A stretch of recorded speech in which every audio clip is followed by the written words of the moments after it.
Hey CJ, now that you've had a little bit of time just to sort of reflect on the season, just a thought on you on the overall year for the club and for yourself in terms of development.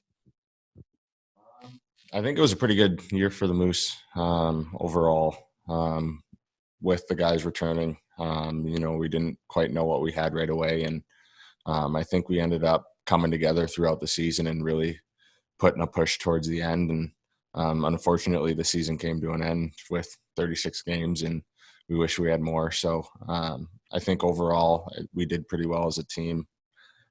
Personally, I think it was kind of an adjustment getting back into the game after a year off, and I kind of got a feel for it going throughout the year. And yeah, I think overall, I think I just kind of progressed throughout the year and kind of was transitioning from wing to forward quite a bit, and I got used to playing both positions pretty well. And overall, I think it was a pretty good year.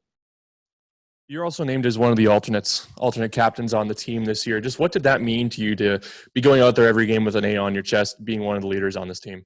Yeah, I take pride in kind of being a leader. It may not always be the most vocal, but I think I lead by example, and I kind of come every day ready to play. And I take pride in kind of leading by example, and I feel like that's what I do best. And ultimately, that's how I try to kind of show the younger guys what to do throughout the year and how to play.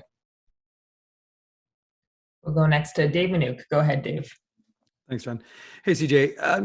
One of the things we talked about in such an unusual year this year, but having fun and when you're able to do it in the middle of a pandemic, obviously it's tough out there, but you're providing something for people on the outside who get a chance to watch you guys, obviously remotely.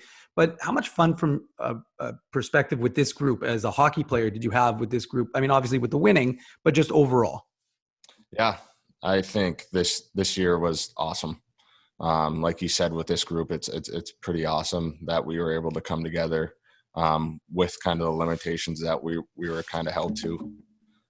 So I think we were able to really use to the extent what we were able to off the ice to kind of get together as a team and kind of get to know each other well, and kind of get to know each other's tendencies off the ice to really come together as a group on the ice. And this was your third year as a pro hockey player. So what did you feel?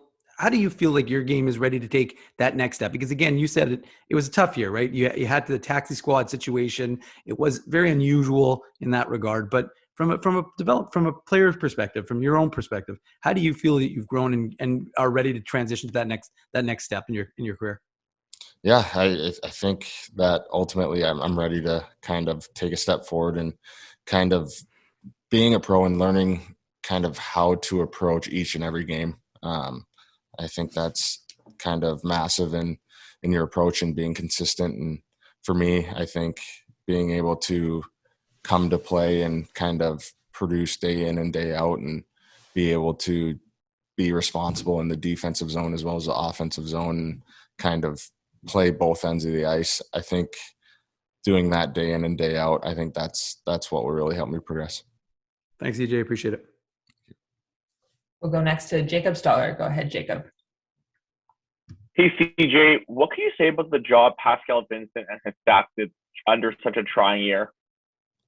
It's awesome what they've done. I think all of us know at the beginning of the year we didn't quite know what we had in the locker room coming into the season, and the way they put together our lineup and the way they kind of motivated us to play this year was awesome. And I think ultimately they did a great job in leading us throughout the season and kind of motivating us to kind of go on the road that we did this year and be successful.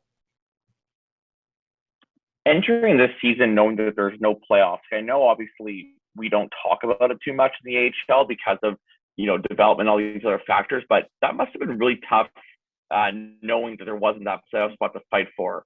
What do you think after the season happened that you guys were really playing for, if you name one thing as time went on?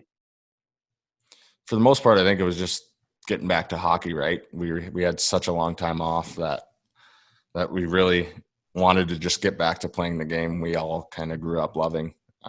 for the most part, we kind of always, all of us ended up playing for ourselves, given that there's no really playoffs to play for. And we were playing for each other, I feel, for the most part. And kind of just getting back to kind of the game was the biggest part for us. And coming together as a group and just seeing what we could accomplish.